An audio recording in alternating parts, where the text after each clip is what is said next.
नमस्कार शेतकरी मित्रांनो, खरीप 2025 च्या पीक विमा संदर्भात आली सर्वात मोठी आनंदाची बातमी। शेतकरी मित्रांनो, या दिवशी होणार शेतकऱ्यांच्या खात्यावरती पीक विमा जमा। शेतकरी मित्रांनो, गेल्या अनेक दिवसांपासून आपण ज्याची वाट पाहत होतो त्या खरीप पीक विमा 2025 बाबत दिल्लीतून एक अत्यंत आनंदाची बातमी समोर आली।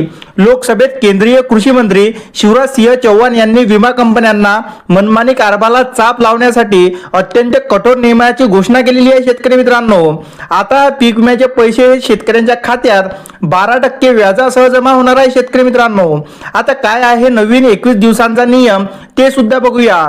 शेतकरी मित्रांनो, केंद्र सरकारने पीक विमा वाटपाच्या प्रक्रियेत पारदर्शकता आणि वेग आणण्यासाठी नियम नवीन केलेले आहेत। शेतकरी मित्रांनो, ते नवीन नियम कोणते आहे तर 21 दिवसाची डेडलाईन जर बघितली तर राज्य सरकारने पिकाच्या नुकसानीचा डेटा विमा कंपन्यांना सादर केल्यावर कंपन्यांना केवळ 21 दिवसाच्या आत विम्याचे पैसे शेतकऱ्यांच्या बँक खात्यात जमा करावे लागत होते, पण अद्यापही कोणत्याही शेतकऱ्यांच्या खात्यात पीक विमा जमा झालेला नाही।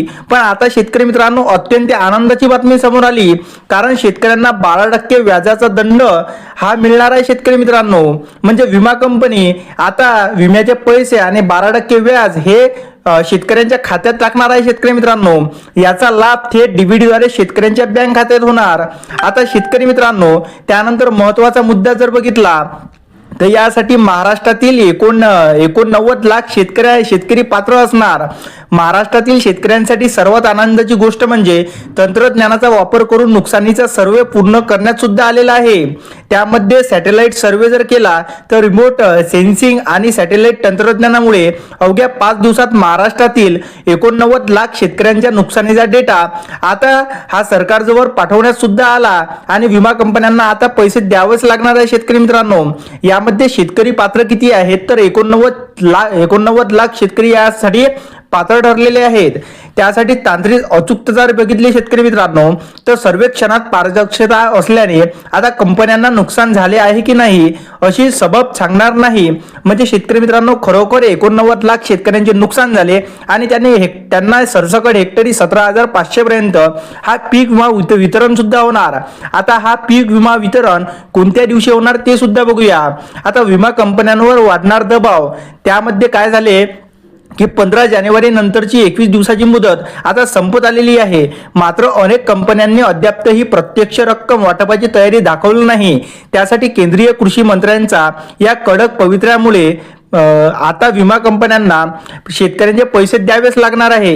येत्या 8 ते 10 दिवसात विमा वाटपाची प्रत्यक्ष गणना आणि प्रक्रिया सुरू होण्याची शक्यता सुद्धा आहे। शेतकरी मित्रांनो, आणि 12% व्याजाच्या भीतीपोटी का होईना पण विमा कंपन्यांना आता वेळेत पैसे शेतकऱ्यांना द्यावेच लागणार आहे। शेतकऱ्यांसाठी महत्त्वाचे सल्ला काय आहेत तर तुम्हाला जर विम्याचे पैसे लागणार असतील तर शेतकरी मित्रांनो, तुम्ही हे महत्त्वाचा सल्ला अतिशय महत्त्वाने लक्षपूर्वक ऐकावे।